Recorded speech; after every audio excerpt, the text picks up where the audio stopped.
So this is the size of my rubber, and I did find it. It was stuck in the hole. It's a little bit wet. Like I said, gentlemen, make sure your rubber doesn't come off in your hole, because if your rubber comes off in the hole, that's not good. All right, guys, welcome back. So this is kind of like another garage talk episode. The other day, I was starting the car up. In the past few times I started it up in the morning or when it was cold, I had a little bit of a misfire when it was cold that goes completely away once it warms up, even very slightly. So I usually do my spark plugs once a year. I didn't get many miles on the car last year, so I actually didn't change it. And I figured I would go ahead and pull the spark plugs, and figured I'd shoot a video about what spark plugs I use, how I gap them, and what I gap them to. It's worth saying, you know, it's been 10 years with the car. I've kind of seen the community change a little bit, where I feel like there's a lot of new owners that are asking a little bit more basic questions. You know, hey, you know, what do you guys run for a belt? What are you guys running for spark plugs? And there's nothing wrong with that, and I figured I'd try to make a basic spark plug video, not too technical, just show you some of the things that I've learned, what I use, and what I gap them to. So I already went ahead and I took 2 plugs out, and by chance, the first plug I took out has a little bit of oil on the threads, and you can compare that to this one, which has much more clean threads. Now, the little bit of the orange on the top, that is from the Torco. If you run Torco or some octane booster, I forget the actual chemical. Actually, we got some Torco right here. I forget which chemical in here turns your plugs orange. I think it's like, I'm not even going to try to say it.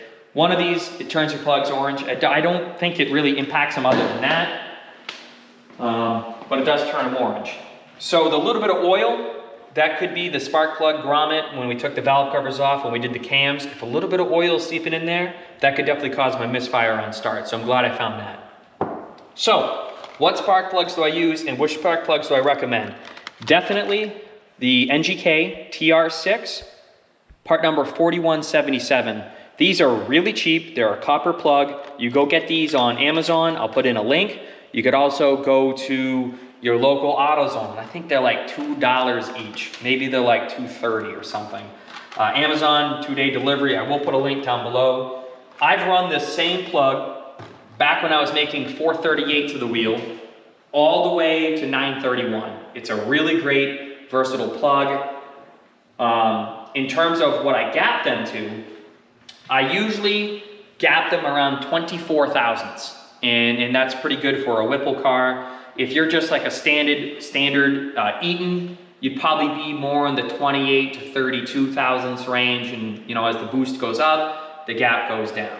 I had the smallest amount of spark blowout when I was last at the dyno, and I made, I think, 905. And I was in the 24 to 26 range. So I'm actually gonna gap mine just a little bit tighter.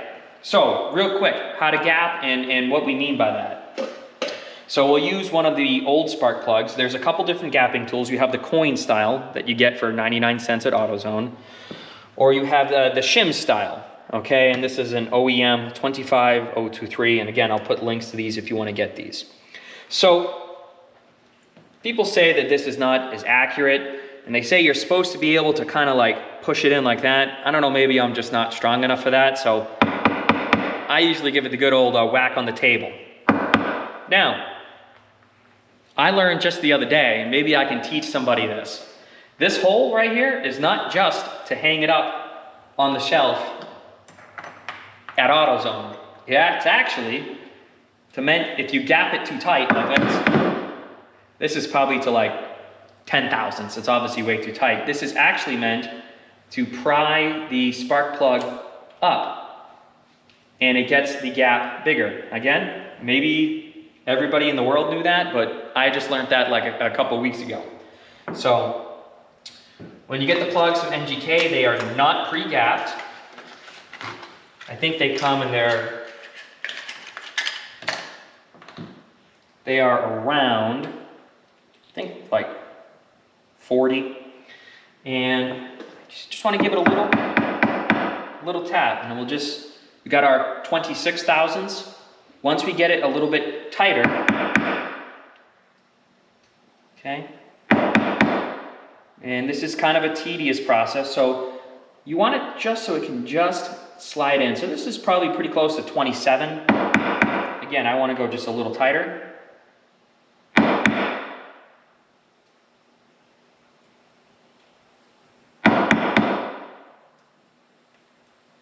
That's 22. This is just about perfect. So I have the 24 thousandths here, and we can just get the 22, and it just goes right in. So we're probably like right between 22 and 24, which is about what I want. This is a little bit tighter for when I do go on the ignite tune, when I want to turn the boost up and have a little fun. So that's really the basic principle. Is you just, it's kind of tedious. We'll go ahead and we'll speed the video up a little bit of trick editing so you don't see me sitting here banging a spark plug on a piece of wood. We'll go ahead, we'll get all 8 gapped, and then I'll show you the process of taking the spark plugs out. It is pretty simple, unless if you have a Whipple crusher, which one of the benefits of a TVS car is the plenum comes off, but let's look at this. How do you get the plugs underneath there? Not exactly fun. All right, so trick editing, well, not that tricky, but all 8 spark plugs are gapped, and again, like I said, you literally, I took the 26 and the 24. It doesn't really go into the 24 thousandths.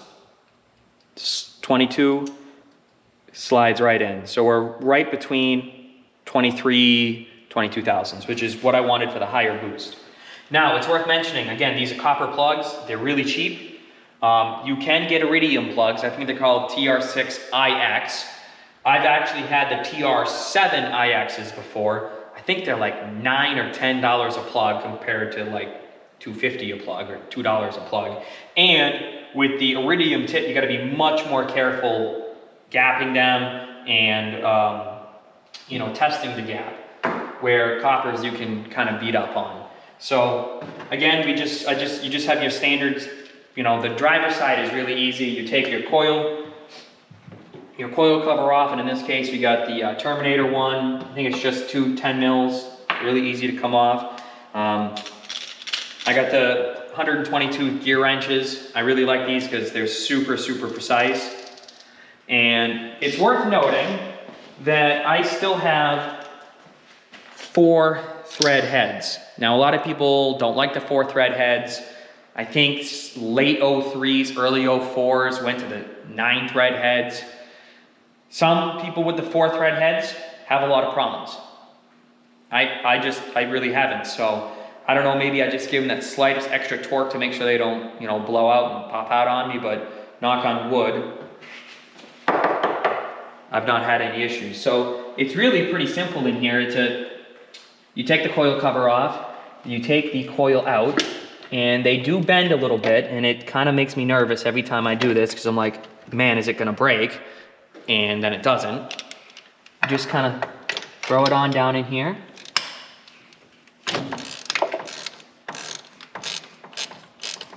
Some people take the coils all the way off. I usually don't. I usually leave them on. That way I get the same one going in the same hole each time. Not that it would make that big of a difference, but that's just always the way I've done it. And I like the flex wrench so it's not banging on your fuel rail pressure regulator or the supercharger.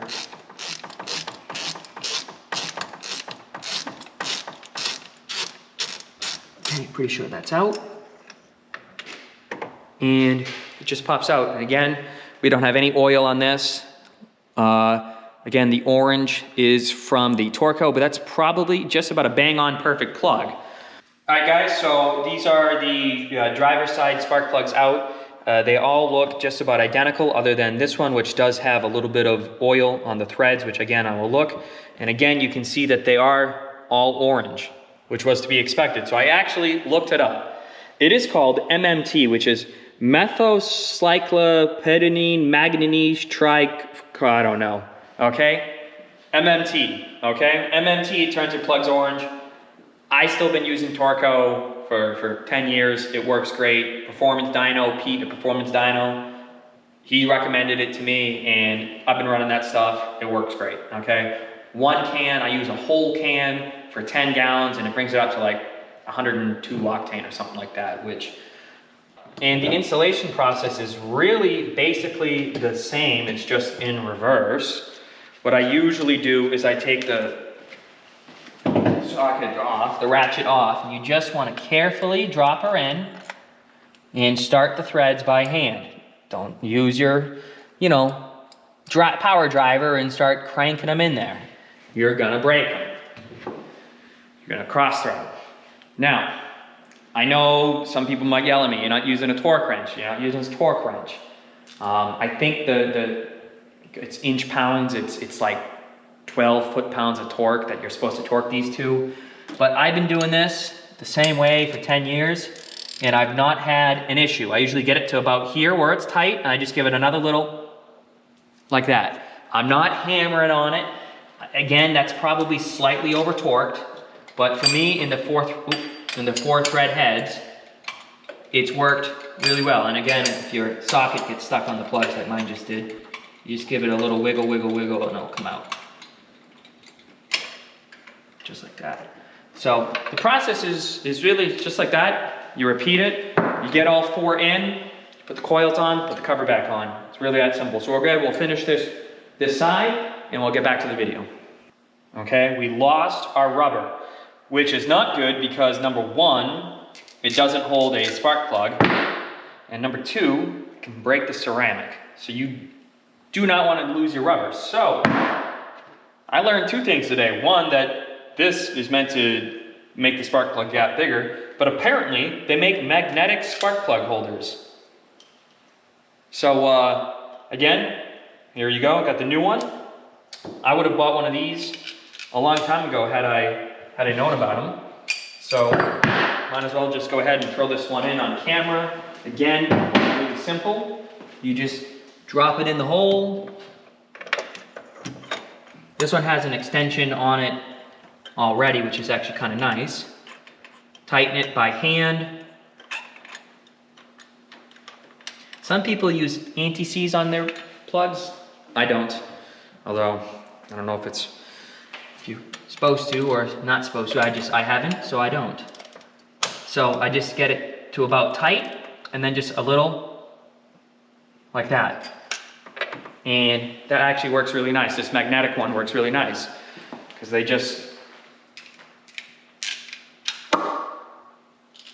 that's really nice. I would have bought magnetic ones a long time ago if I knew that they even made this stuff, but I guess I'm really just an ice cream nerd. So it's that simple. So just tighten the last side up, put the coils on, and I say we're half done, but in reality, we're 20% done because that side's the hard side. I started on the easy one. Get your confidence up. Get it taut. And then just another little. That actually works really nice. So you come over here, your coils. Now, they only go in one order, and you just got to see which one is the longest. So I always start the furthest away. And they just gently tuck in, and you push them down. And again, you got to kind of bend them. It always makes me nervous, but my car is still on the factory set of coils. And actually, I'm going to tell you where the rubber is, because it's not. Our rubber came off in the hole, and that's also bad, guys. You don't want that. So I'm going to go ahead, and we're going to have to put our fingers in here and get our rubber out, because our rubber has come off. So let me go ahead and take out our rubber. You can go ahead and back to actually trying to not be 12 years old. You take your coil, you got to bend it, and it should just fit snug like that. And I knew as soon as it wasn't going in. So this one, they get harder to do as more you get down. Important part, if you want to just come over here, sir.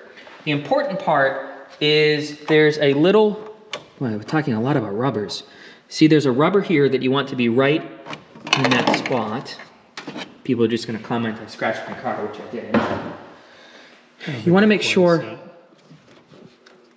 There it is. You want to make sure that grommet stays there and that all these wires stay just tucked in. And you go ahead, you get your coil cover. And make sure your gasket on the back, your coil cover, is still in the right spot. Take your two. And you just slide this on.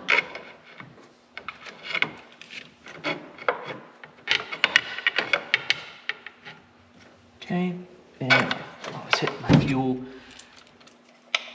You want to make sure that you don't pinch any of those wires and that you get a good seal. Although I would say I don't drive this car in the rain anyways, but that's what you want. You don't want water or debris. And like I said, these are just 10s. Got a 10 right here. And you just torque them down. So that was the easy side. This was the easy side. We'll go ahead and we'll get to the hard side next. So that's about it. All right, so the harder side. You're gonna start by taking the intake off. Again, if you're just like a Whipple 2.9 standard inlet, 2.3 Whipple TVS, basically any supercharger other than this one, this job is easier. So I don't remember if I had to take the throttle body off. I'm gonna try to not take that off unless we absolutely have to. Go ahead and loosen your clamps. This thing barely fits. You're plugged too. And then, there it is. I usually pull it towards you, and then this will pop up, and I don't usually totally undo it. Well, I guess I can. You have the plug down below, which is your idle air controller. You have this, which is your intake air temperature. I don't want to damage this. And let me see, can I get this to even pop out? Oh, here it is. So, all right guys, so keep this a kid-friendly show. You might see some changes here, that way I don't swear too much. Intake came off, that's really simple, you saw that. You just want to make sure you get the IAC tube and the MAF unplugged and the temperature sensor. Throttle body comes off, it's just four, I think they're 3/16 hex heads. Again, maybe people will yell at me because I have it just sitting right there, okay? You're gonna scratch it. Look, here you go, it's fine. Okay, that's sitting there.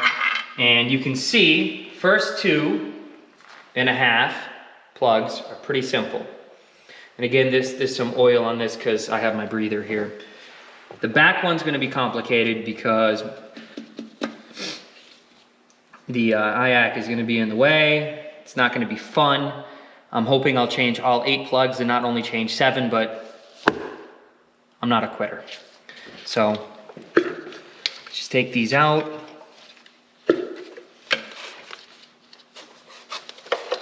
That one's gonna be fun. If I remember right, the third one's the hardest. And I can't even, with my fuel system in here.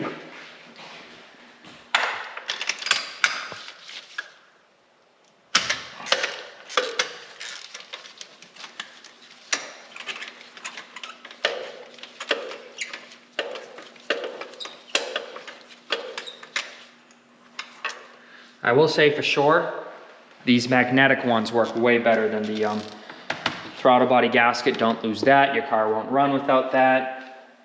Again, I just like checking the gap. This is 26, doesn't really go in.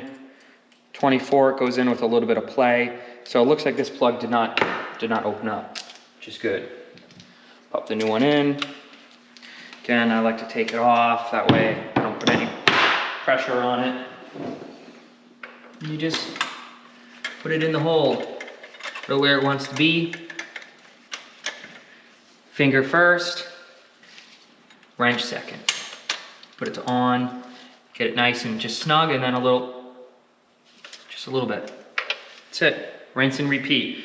All right guys, so what we did here is I have that same exact 10-inch I got from AutoZone. There is a wobble on the socket itself at the bottom. We have another wobble right here, and with a little bit of luck, I'm coming at this angle.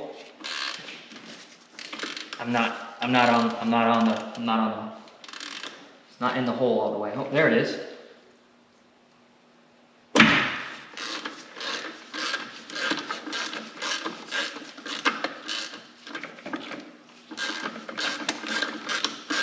Now, here's the thing, can you get it out of the hole? You got it in the hole. Can we get it out of the hole? That's just gonna pop off, I knew that. Now with this,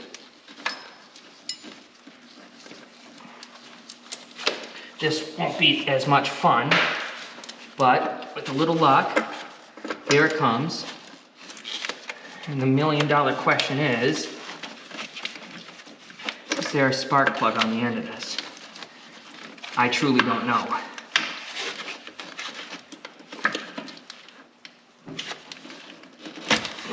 Is there a spark plug? Yes, there is. That one's not the fun one. But even me, an amateur mechanic at best, and that's giving myself probably too much credit, can do it. If I can do this, you guys can do this. Now, getting it in the hole second time is probably not as, just gonna sneak it. I love Whipple. You guys know I'm a Whipple guy, but come on guys. You can't make this plenum removable. It's the one thing the TVS is better. Literally the one thing. And I don't want to cross thread this, so gotta be very gentle.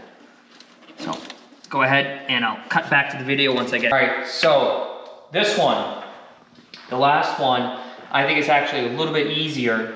I think the third one here is the most difficult. What you want to do on this is you want to ask her if you can go through the back. You want to go through the back of it instead of the front. And again, I have the 10-inch socket with a wobble, an extension, and it should let go.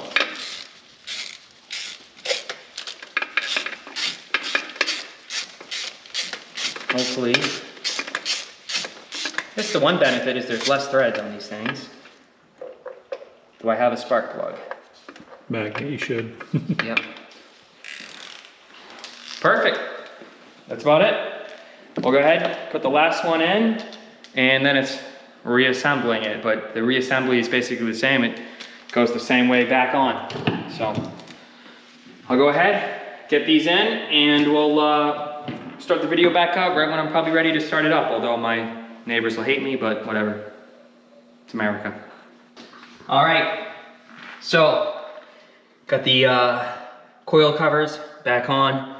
There's only a little bit of swearing. It's definitely, it's challenging, but again, I am your basic of most basic mechanics. If I'm able to do this with a friend, you guys will be able to do the same.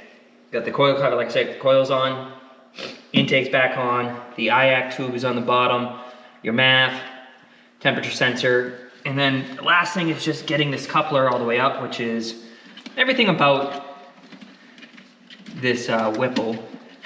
You know, you make sacrifices when you're trying to have everything as big as possible, you know? And,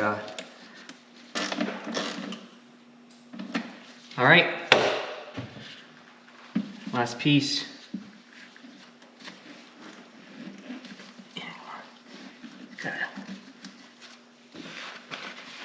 That's it. This is truly the last piece. But other than that, that's a set of TR6 NGK plugs. And we'll go ahead, we'll start it up, see if it's any better. Drywall. All right, so we'll go ahead and crank it up. I'm gonna see if it idles any better. It's still gonna be god awfully loud and it's close to midnight. So To my 3 neighbors, well, it's America.